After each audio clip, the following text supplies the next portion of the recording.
Now, the guy who Check, came in check, with the check. ball cap at the end, that was Amy's voice.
Friends,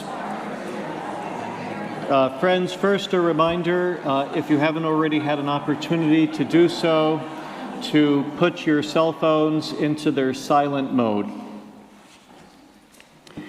Rabim Shatu, Rabim Yishtu teaches the Talmud. Many have drunk from the cup of mourning, and many will drink. Still, the sadness is deep today as we assemble to say goodbye to a mother, grandmother, aunt, relative, friend, and community matriarch. Ethel was the wife of Leo, Alav HaShalom, may his repose be peace, mother of Bryna, Joan and Richard, mother-in-law of Roanne, grandmother of Jed and of John. Born to Louis and Ida Leopold, she had been the third of 6 children. Her siblings predeceased her: Raymond, Francis, Sidney, Nathan, and Raina. Rabim Shatu, Rabim Yishtu. Many have drunk from the cup of mourning, and many will drink. Indeed, who among us has not passed through trials and bereavements? Some bear fresh wounds in their hearts and therefore feel more keenly the kinship of sorrow. Others whose days of mourning are more remote still recall the sympathy, the comfort that sympathy brought to their sorrowing hearts. All things pass, all that lives must die. All that we prize is but lent to us, and the time comes when we must surrender it.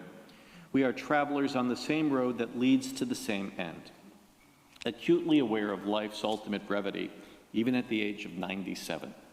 Today, we who likewise travel that well-worn road turn to the comforting rituals of Jewish tradition. There may measures of solace and humanity be affirmed. For Ethel's love and devotion that united you in life in which death cannot sever, for her companionship that was shared along life's path and which continues through the tenderness of memory, for the gifts of her heart and mind that brought joy and happiness and is now a remembrance, for much guidance and treasured friendship, for reaching out to others and offering alternative perspectives, for Netflix watching and the state senate. For all these and more, there should be gratitude. Rabim Shatu, Rabim Yishtu. In times of joy and in times of sorrow, the Jew searches not for platitudes or easy answers, but for justice and for God. Hence, amidst pain and mystery, we lift our voices in comfort and hope. Shiviti Adonai, says the psalmist.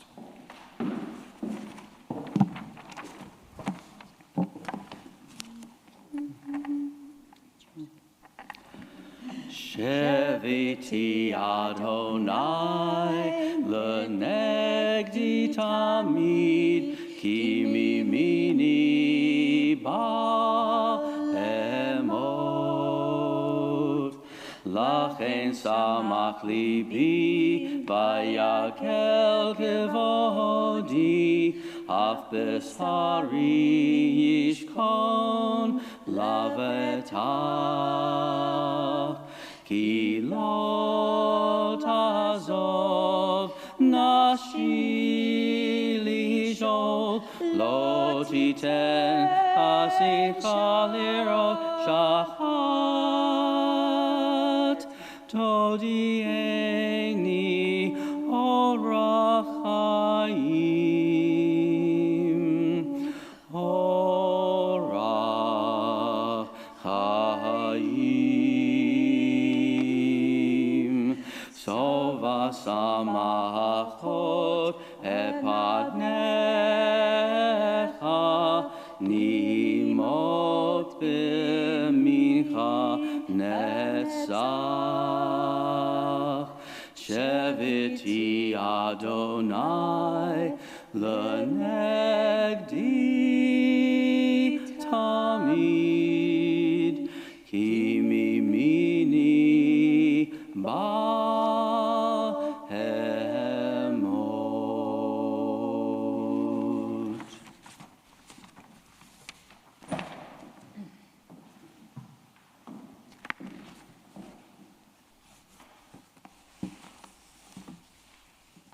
Psalm 15. Adonai, who may abide in your house, who may dwell in your holy mountain? those who are upright, who do justly, who speak the truth within their hearts, who do not slander others or wrong them or bring shame upon them, who scorn the lawless but honor those who revere God, who give their word and come what may, do not retract, who do not exploit others, who do not take bribes. Those who live in this way shall never be shaken.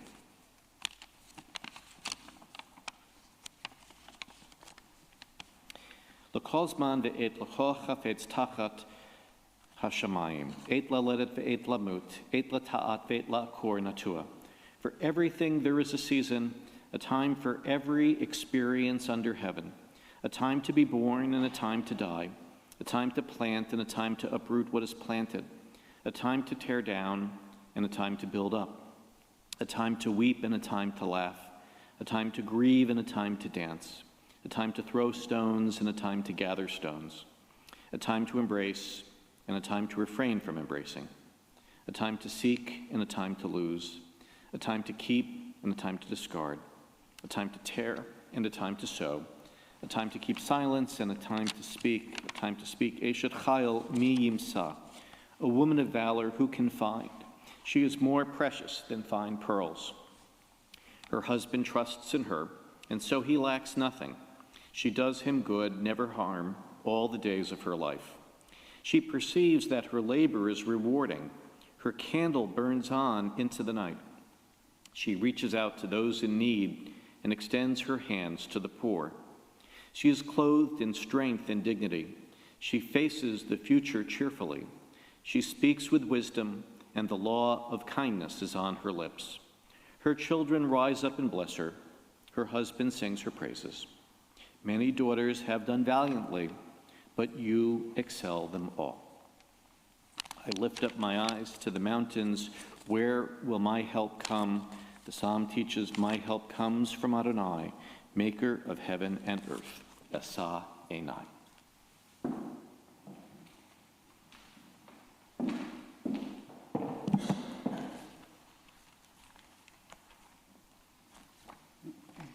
Please join with us. Esa Enai El Pei Harim Me'ayin Yavo Ezri Esa Enai El Pei Harim Me'ayin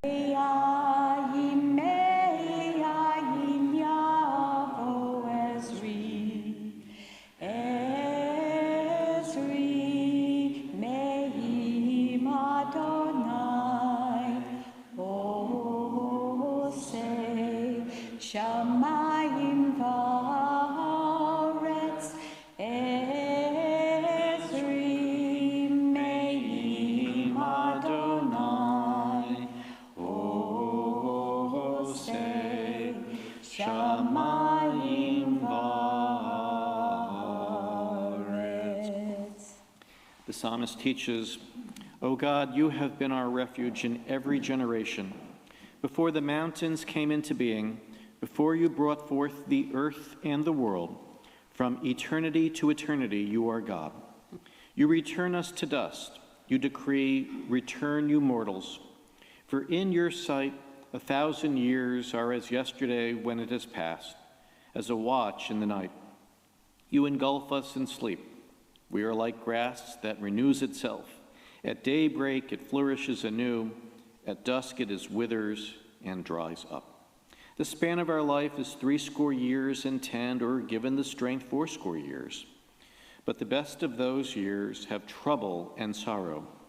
They pass by speedily, and we are in darkness. Teach us, therefore, so to number our days that we may attain a heart of wisdom. Turn to us, O God. Show mercy to your servants. Satisfy us at daybreak with your steadfast love, that we may sing for joy all our days. Let your deeds be seen by your servants, your glory by their children. May your favor, O God, be upon us. Establish the work of our hands, that it may long endure. Psalm 23.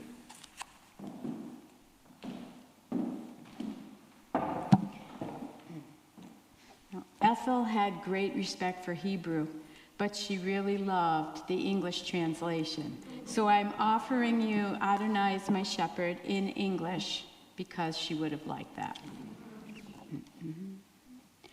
Adonai roi lo exar binotet sheyar bitseni.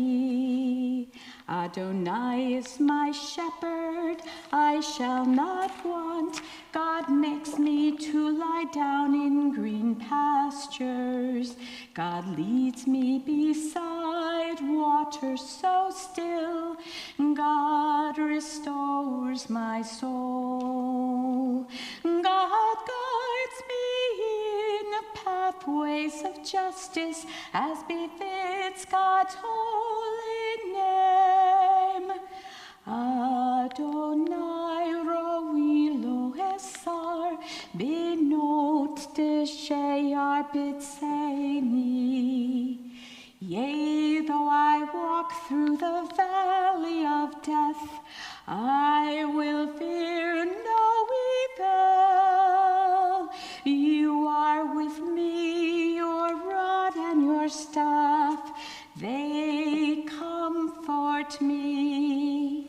You prepare a table before me in the presence of my enemies. You anoint my head with precious oil. My cup overflows, flows. My cup overflows. Surely goodness and kindness shall pursue me all my days, and I will dwell in God's holy house forever, forever, forever and ever.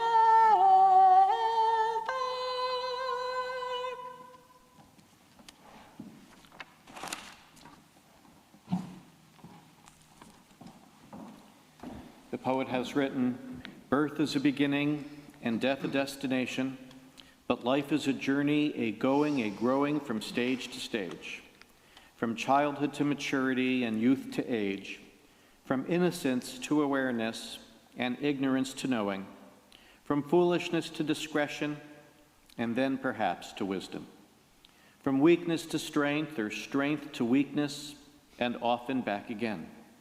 From health to sickness and back, we pray, to health again. From offense to forgiveness, from loneliness to love, from joy to gratitude, from pain to compassion and grief to understanding, from fear to faith, from defeat to defeat to defeat, until looking backward or ahead, we see that victory lies not at some high place along the way, but in having made the journey, stage by stage, a sacred pilgrimage. Birth is a beginning and death a destination, but life is a journey, a sacred pilgrimage, made stage by stage, from birth to death to life everlasting." Friends, we are taught that words matter. A word fitly spoken is like apples of gold in a setting of silver, says the proverb. As social beings, words indeed do matter. And we'll now hear words of remembrance of Ethel. The book of Proverbs also tells us, Lashon hachamim marpeh, that the tongue of the wise brings balm. May the words of our speakers bring their intended consolation. Our first speaker is Leo and Ethel's daughter, Bryna.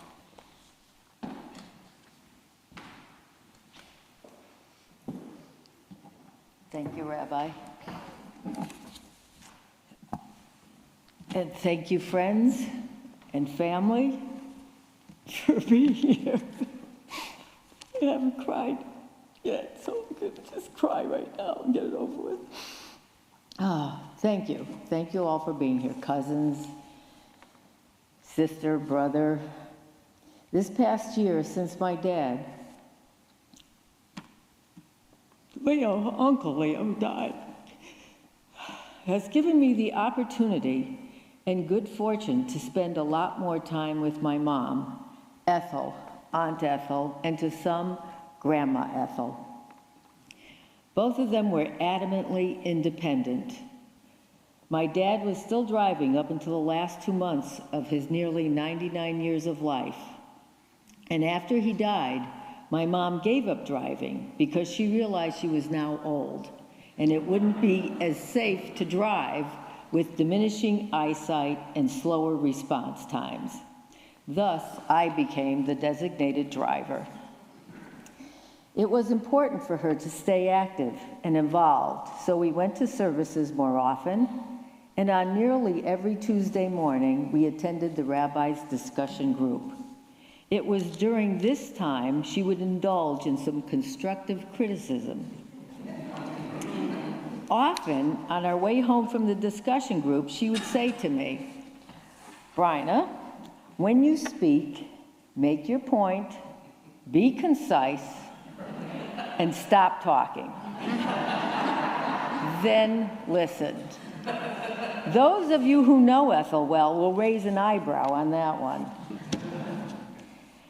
Ethel, who disdained being eulogized and even more disliked being euphemized, she would say, "If you call me a senior citizen, does that then mean I get to call you a junior citizen?" So, Mom, here it is. Thank you. Thank you for having 2 more children, giving me my sister Joan and my brother Richard. Thank you for teaching me how to read prior to attending public school kindergarten. Thank you for sending me to Beth David Academy, Yeshiva Grammar School.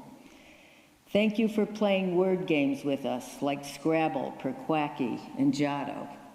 And on long drives to visit relatives, we would play, "I am thinking of a word that rhymes with," and that inevitably would lead to a lot of laughing.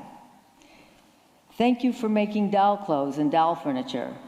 And thanks, Dad, for having the Bristol Hobby Shop, which supplied us, wholesale of course, with games and toys and dolls, to the joy of the cousins. I know they said, "Ooh, let's go visit Brian and Joni. They have toys." Thank you for being independent, modern, and embracing Reform Judaism to maintain relevancy in changing times.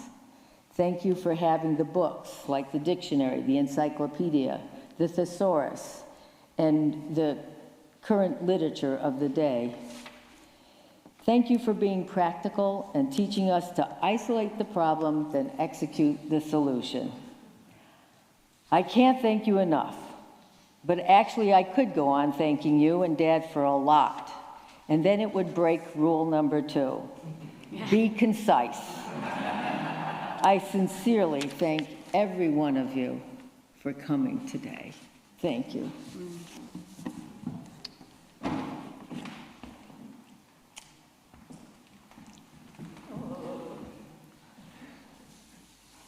We invite forward Richard.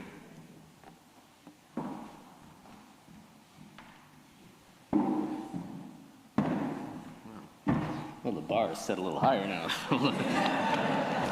I don't have my pen. I can't do any last-minute editing, so here we go. And I did remember the glasses. That's very good. We're on to a good start. All right. So thank you for coming, everybody. Around the time of my freshman college year, I realized the relationship with my parents grew from the mother-father-son relationship to 3 people who enjoyed each other's friendship. I had grown into adulthood and now enjoyed the company of 2 unique, humble, and amazing personalities. When we get together, we would always talk as friends do, catch up on this and that, and a myriad of other day-to-day things one never specifically remembers. However, there was a constant, unrelenting force, and that active force was humor. From my point of view, the greatest achievement of conversation was to get a belly laugh out of Ethel and Leo. When Leo got going on a good laugh, he would start squeaking, and and his eyes would crinkle and his smile reflected true joy. Ethel's response was a grand smile and sparkly eyes along with a big ha, followed by tremors of chuckles. In any particular meeting, we usually produced at least one of these humorous tete-a-tetes, and in retrospect, they were vitally therapeutic and helped make life that much richer. The ability to laugh at ourselves made this whole process possible. If we needed a lighter moment, there were a wealth of stories to draw on and recount. Some of these stories were not quite that funny at the time, but in the retelling would bring us to belly-aching, roll-on-the-floor laughter and squeaking. Usually, my father was the main protagonist in these serious to funny stories, with me following a close second, very close. An example of one of these stories is when I was a kid, we were in New Jersey at my cousin George's wedding. We were staying at my Uncle Murray's house, and on the morning of the wedding, we were all dressed up and ready to go. Leo comes in from the outside and says, "Who has the car keys?" Nobody claimed possession, and I said, "Everybody check your pockets." Still nothing, and the implied, by my father, perpetrator of the lost keys was myself, as I was one of the last people to go out to the car. I was sure I gave the keys back to Leo, but I was just a dumb kid, so what did I know? Going out to the car, and it was now time we really needed to get going, and the tension was mounting, I looked through the windows and didn't see any keys. I found that the trunk was open and found nothing there. It was hot that morning, and I realized to gain entrance to the car cabin that I would have to get into the trunk and remove the rear car seat. Back then, the rear seats were not designed to be removed, and I had to push and pull and wrestle with the seat, scruff my new shoes, unscrew bolts, sweat profusely, scratch my head on the damn metal in there, and finally got into the cabin. Upon entering and cursing what I was going through, the front door opens. And there's a statue of my father holding the keys. Unmoving, unsmiling. My father just holding the damn keys. He had this strange look on his face as he knew he had just performed a classic bonehead Goldberg, on top of the fact, verified by my mom, that I had requested everybody to check their pockets. My father found the keys, way too late, residing in his back pocket. It was a very silent trip to the wedding, to say the least. Fast forward a few years, and we would recount this tale not with renewed angst or negative emotion, but with roll-on-the-floor belly laughter and a classic tale of something you would have preferred not to have happened. Forever after that, the term we used for anything lost or missing was check your back pocket. Ethel was the more literate of us by far and spoke with refined elegance. My wife and I discovered a Cajun comedian whose name was Justin Wilson.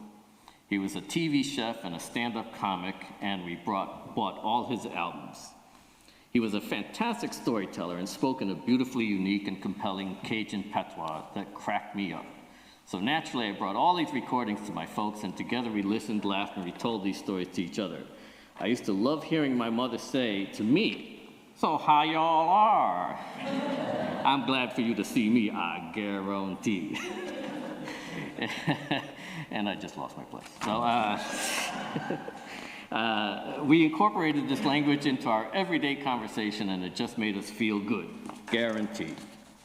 I was lucky to share the vital and universal power of laughter with my two good friends, my mom and dad, Ethel and Leo, who I believe are now taking this humor into the unknown. And when I miss them,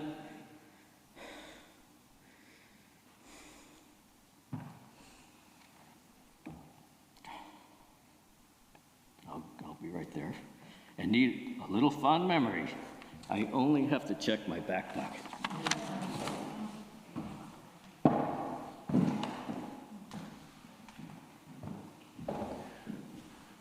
We invite forward Ethel's nephew, Russ.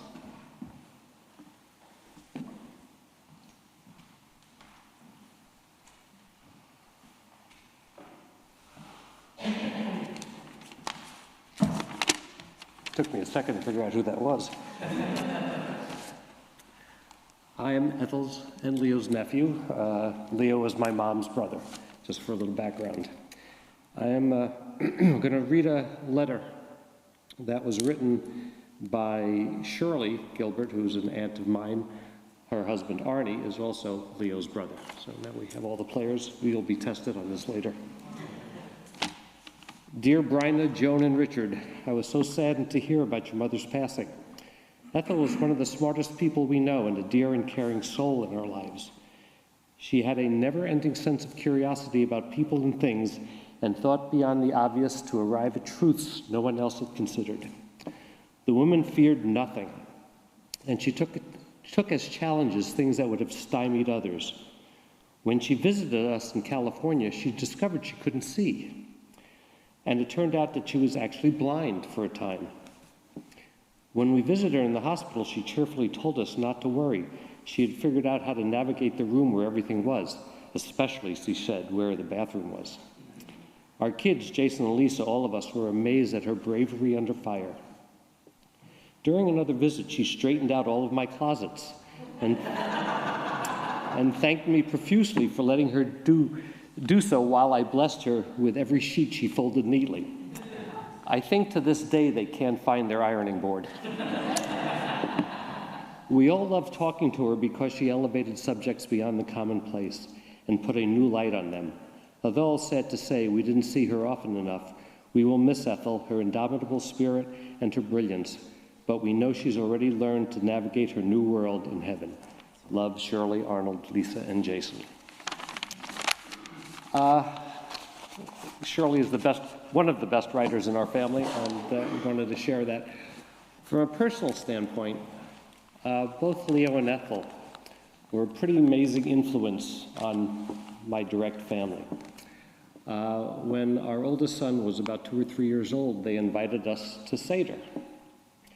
And we had not done Seder. We were just married, I think, at this time. My historian will correct me if I'm wrong. And so we went down to Waterbury for Seder. And as a conservative Seder was, the men sat on one side, the women sat on the other side, and it was a 3-hour-long service before we ate. And I have to hand it to my 2-year-old son at the time that he handled it pretty well. Probably just a little bit better than his father did.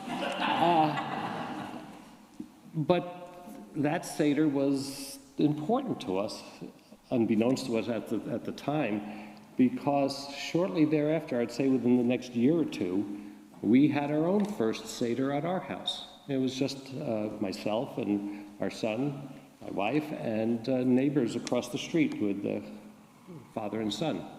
So the 5 of us sat around the Seder table, and my wife and this friend of ours told the Seder story. Very impromptu and very nice, and it was quite lovely. That has evolved, that Seder has evolved over the years, and we started having more and more people show up, friends and family. And one time I called my cousin Richard, and I said, you think Leo and Ethel would like to join us for Seder? Richard said, I don't know, that's pretty informal what you guys do up there. Because Richard and Roanne always came to our Seder also. And, we were not the tradition, my family, we're Jewish, if you know what I mean. So we, had a lot of fun and a lot of laughter at our Seder. We used the first grade Haggadah coloring book that lasted for about the whole time of 20 minutes or so. But, Richard and I talked about it and said, I'm going to ask them and see how this works out. So lo and behold, they said yes, they would love to come to our Seder. So now Richard and I were really sweating this out because we didn't know what was going to, after, so they came to Seder, and we did our little ceremony where everybody read a page, and then we had a wonderful dinner, and then they said goodbyes, and I checked with Richard a couple of days later. I said, so, what did they think? They said they loved it. They'll be back next year, and the year after, and the year after. I'll miss them. I'll miss them a lot. Thank you.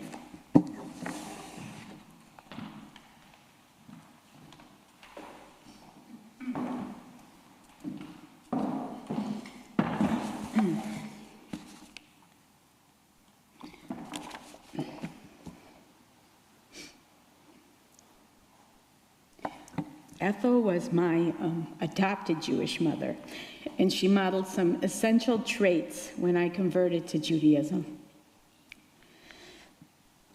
She was really something. She was a model for honesty. She was straightforward and outspoken, and I grew up in a culture where it was important to protect a person's feelings at any cost. So honesty really didn't factor into that. Ethel's honesty was refreshing, if at times jarring. She made it very clear that she preferred a male singing voice and organ accompaniment. And when I started to lead services, I know it was difficult adjustment to get used to a female voice and a guitar.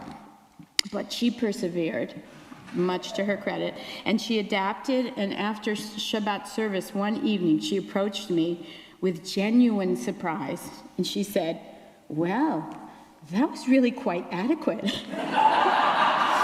And you know what? I cherished her feedback because it was unsolicited, and I took it as a compliment, really. Ethel was a prolific purveyor of advice. Ethel's years of experience translated into tomes of advice, which she shared freely, sometimes even when you weren't really not up to it. But over the years, I received many valuable suggestions that helped me through my daily activities. Just this morning, I was doing my laundry, and Ethel's voice prompted me. I think she's on this shoulder. You should really add some Oxy to this load. Oxy being one of the many products that she introduced me to. Ethel was also a source of wisdom. The great rabbinic master, Rabbi Simcha Bunim, taught that we should travel through life with two notes. One in this pocket that reminds us that the world was created for me. The one in this pocket that says, I am but dust and ashes. So depending on what kind of a mood and what you needed, you'd either pull out in a low mood, you'd listen to The World Was Created for Me, and if you were really feeling a little pompous, you'd remind yourself that I am but dust and ashes. Well, Ethel shared this paradox with me in her own unique way. When she came to services, she would sit in the front row, right over there, and she would smile and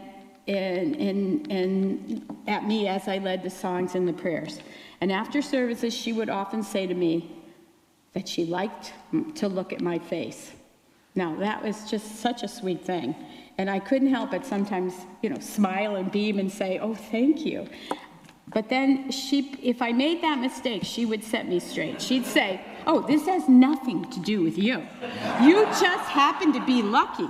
And I hope you thank your parents when you look in the mirror because they gave you your genes.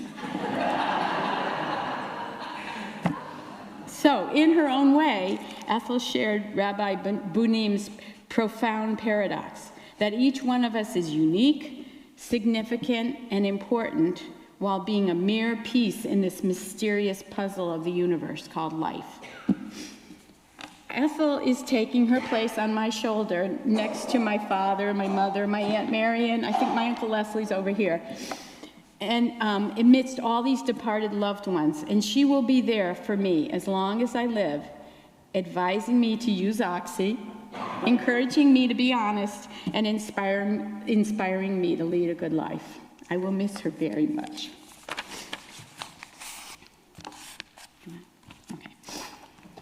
Okay. And this is a poem by Hannah Senich, which I happen to know that Ethel liked very much. I find it very comforting.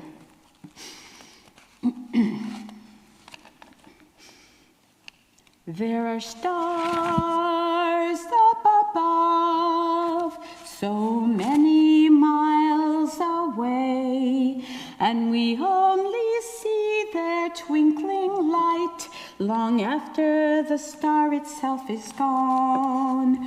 There are stars up above, so very far away, and we only see their your twinkling light, long after the star itself is gone. And so it is with the people we love, the persons we shared our lives. Their memories shine ever brightly, though their time with us is done. And the stars up above that light up the darkest night, these are the lights that guide us and help us find our way. These are the lights that guide us and help us find our way. So as we live, we honor their lives. So as we live, we remember. So as we live, we honor their lives. So as we live, we remember. So as we live, we honor their lives, and we remember. They are the lights that guide us and help us find our way.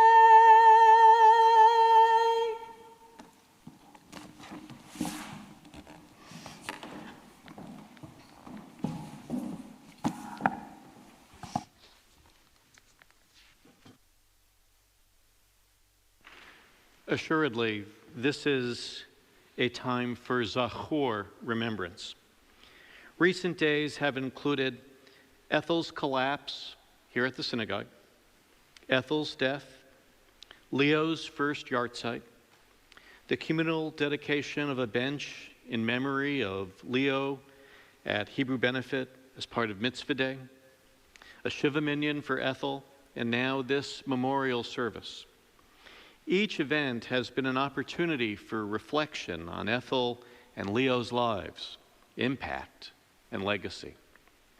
You'll notice how in their remarks, both Bryna and Richard spoke about both their parents. This seems only appropriate. They were a team for the majority of their lives. Ethel fell in love with Leo as they danced the polka on their first date, and they were married for 72 years. They had 3 children, Bryna, Joan, and Richard.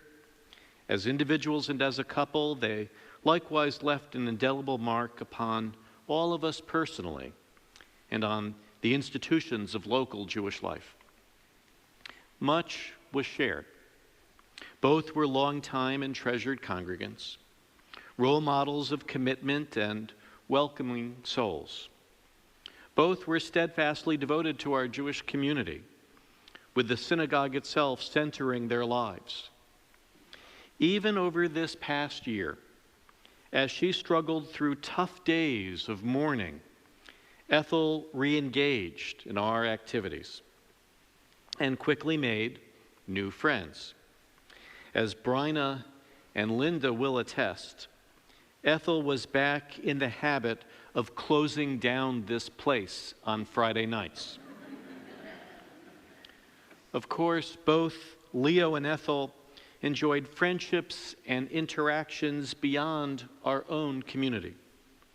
Be it Leo at the Y, or Ethel's work at the State Senate, or say, Ethel's conversations with everyone, from people she met in restaurants to caregivers or fellow patients at the Lever Center. Yet in specifically thinking about Ethel, what's striking is how she approached all of her interactions, not only in the words of a fellow Yom Kippur discussion group attendee, not only in the words of a friend who described her as, quote, truly dear, ornery, and spectacularly smart, but also from a distinctly Jewish vantage, and with a distinctly Jewish consciousness. Her identity was part of her very life breath, and it was precious to her. Channeling hundreds of conversations that she and I shared over the years, I suspect Ethel would say in response, "I can't help but being me. It's the only thing I've ever known." Ethel was born in Waterbury in 1921, as I've mentioned, one of Louis and Ida's 6 children. Her childhood was not without its trauma and challenges, and for a period of time, her family faced stigma. That circumstance helped shape her, feeding her determination to be respected and judged on her own qualities of intelligence and dedication. Throughout her life, it was critically important to Ethel to be understood to be a good person, and that she was. Ethel likewise remained sharp to the end. No wonder, even though she was not feeling great the morning that she fell ill at the synagogue, Ethel nonetheless wanted to come for intellectual stimulation and comradeship with so many people she had befriended. At these sessions, she often sat next to Sherman London, whom she had first sat next to well over 9 decades earlier in kindergarten at the Driggs School in Waterbury. Drawing on a lifetime's experience within our local Jewish community, possessing intimate knowledge of both Reform and Orthodox practices, having personally volunteered at the synagogue and worked for the Jewish Federation and at the Beth David Academy, having supported Leo in his successful effort to transform 9 insecure area Jewish cemeteries into a single secure entity, the Jewish Cemetery Association. Ethel held the role of a type of ambassador for our Jewish community. As we've heard, she championed a flexible, adaptable faith that needed to fit the times. That's what Bryna thanked her for. And interacted with people in Waterbury and here, be it holding theological discussions with Catholic neighbors or attending a joint adult education program between B'nai Israel and Grace Baptist Church. At every opportunity, Ethel promoted Jewish ethics and thoughtful discourse. Ethel wasn't only a talker, but a worker, a volunteer. Our first gala event in this building was organized by Ethel and her dear friend Sina Monaghan of blessed memory. Always cost-conscious, they took wildflowers growing at the side of the road, sprayed them with hairspray, and used them as decoration. Ethel and Sina also teamed up on projects for United Way. For her part, years ago, when Linda went to the Beit Din and Mikveh in New Haven, she took Ethel as her witness. Another case in point about Ethel's interest and ability to welcome others, my sister Gail attends High Holy Day services here each year. While not knowing the names of the vast majority of the members of our congregation, when she asks about the congregation, Gail would invariably inquire, "So how is Ethel Goldberg?" Engaging, Ethel, as we know, was often outspoken. She had a distinct way of looking at the world. As her son Richard described interacting with her to me, he said, "A talk was a listen."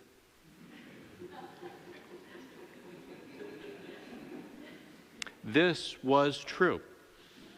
She likewise gave advice to everyone. Linda mentioned it. She gave advice from her cardiologist, whom she advised how to help her off the examining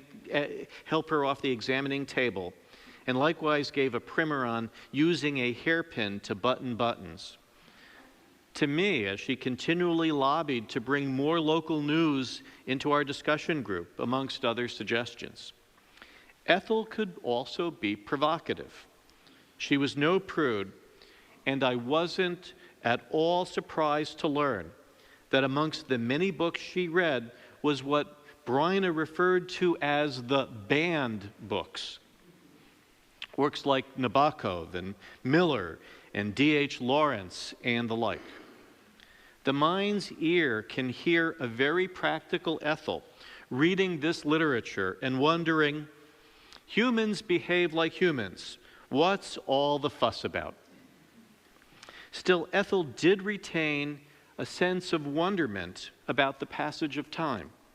Her childhood during the Depression included visits to grandparents, farmers living in the barn by Quasi. Given the family's finances, after Crosby High School, she went to work in the factory at Scoville, where with her exceptional dexterity and brains, she became a precision toolmaker during the run-up to World War II and the war itself. Leo, who had first met her in Waterbury, he once invited her to a New Year's Eve party in New York, to which Ethel's mother said, "No way." Leo was in Massachusetts recovering from a war injury, and during their post-war courtship, they married in Waterbury. When the children arrived, another phase of life began. Ethel was popular with children for explaining her reasoning when making rules. As Bryna shared, she was the type of mom who sewed a lot of dresses and who made doll clothes, such as a leather jacket. Frugal and skilled, she helped Leo construct by hand the very interior of their home on Plymouth Avenue. Later, during another busy phase of life, Ethel worked for many years as a Senate clerk in Hartford. State Senator Joan Hartley was here during Shiva to pay her respects, noting Ethel's intelligence and work ethic. In truth, Ethel in no way minded the long sessions that might go till 2, 3, or 4 in the morning. Indeed, Ethel was an insomniac who often read at night. Ethel loved driving.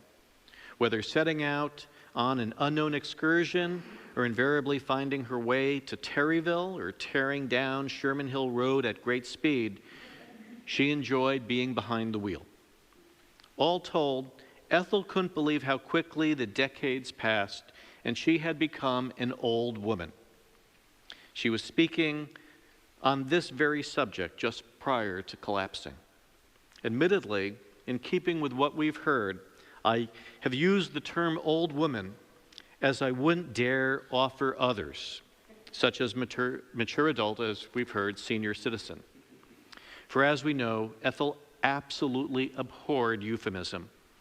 When I shared with Bryna and Richard that our congregation's announcement of Ethel's death was itself direct in its formulation, Bryna said, "Good, you wouldn't want her to haunt you." Ethel had a strong will. She rescued many cats, much to Leo's chagrin. On the other hand, she introduced Leo to Netflix, which they watched together many nights. Interviewing Ethel for Leo's eulogy, I asked her, of the 1,000 or so titles, which types were his favorite? She explained in a quintessential, in a classic Ethel formulation that bespoke more than film selections. She said, "I always won out, and Leo always enjoyed it." For decades upon decades, as individuals and a partnership, Ethel and Leo were respected as part of the warp and woof of area Jewry. Their remembrance will continue to inspire us. We say to Bryna, who was able to spend the last 19 years here, and we say to Joan, and to Richard, and to Roanne, to grandson Jed, and to all who share this loss, we say, nothing so ennobles us as the will to love, to care, to learn, to engage with others, and maintain our obligations. Ethel and you have done all that. Together with Leo, her soul now rests in peace, having gone forth to reunite with the source of life. At this time of the year and throughout the seasons, their impact and legacy will remain for blessing. Ken Yehi Ratzon, be this God's will.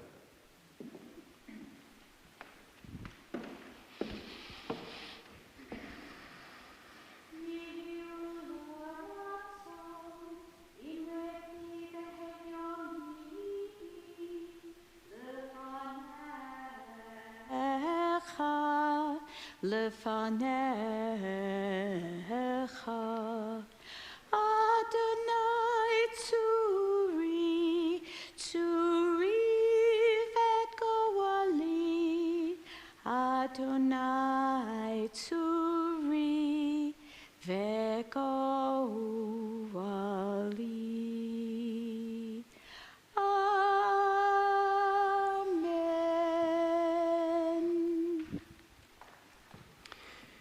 Immediately following the conclusion of this service, please join the family in the Weinberg Social Hall.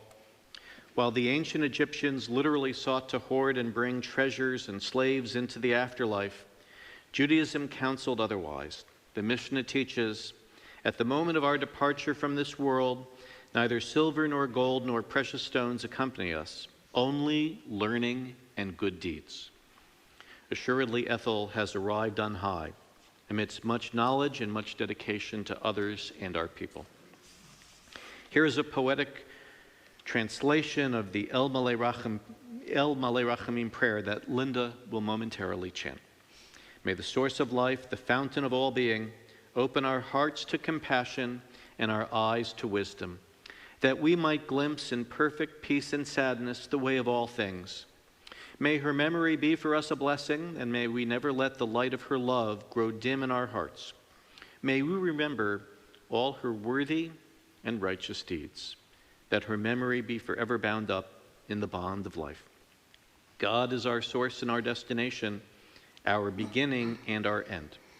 May her death awaken us to this truth, that the bond of love we shared and share not be severed in sorrow. May she rest in peace. Together we say, Amen. Amen. In appreciation of Ethel's abiding memory, we rise to conclude our service with the traditional El Malei Rachamim prayer, to be followed by the mourner's Kaddish. El Malei Rachamim shochen bamramim, Hamse menucha nechuna tachar chanpe hashkina, im kirashim utoharim kesahar harakia masirim et nishmat את עליה בת ליב נחום, שהלכה לעולמה, בעל הרחמים, יסתיריה בסתר כנפיו ועולמים, ויצרור בצרור החיים את נשמתה. Adonai hu nachalata, v'tanuach b'shalom et mishchata, v'nomar Amen. Yitgadal v'yitgadash shemei rabbah, b'alma divrach chirutei v'amlich malchutei. B'chayechon uv'yomechon uv'chayei d'chol beit Yisrael, ba'agala uv'izman kariv v'imru amen. Yehei shemei rabbah mavarach le'olam l'almei almaya. Yitbarach v'yishtabach v'yitpa'ar v'yitromam v'yitnaseh. V'yitadar v'yitaleh v'yitalal shemei d'kudusha b'richu. Le'ela min kol berchata v'shirata. Tushbechata v'nechamata, damiran bialma v'imru, amen. Yehei shlama rabba min shemaya, v'chayim aleinu ve'al kol Yisrael, v'imru, amen. Oseh shalom b'mromav, hu ya'aseh shalom, aleinu ve'al kol Yisrael, v'imru, amen. Zichronah levracha, may her memory be for blessing, and let us say, Amen.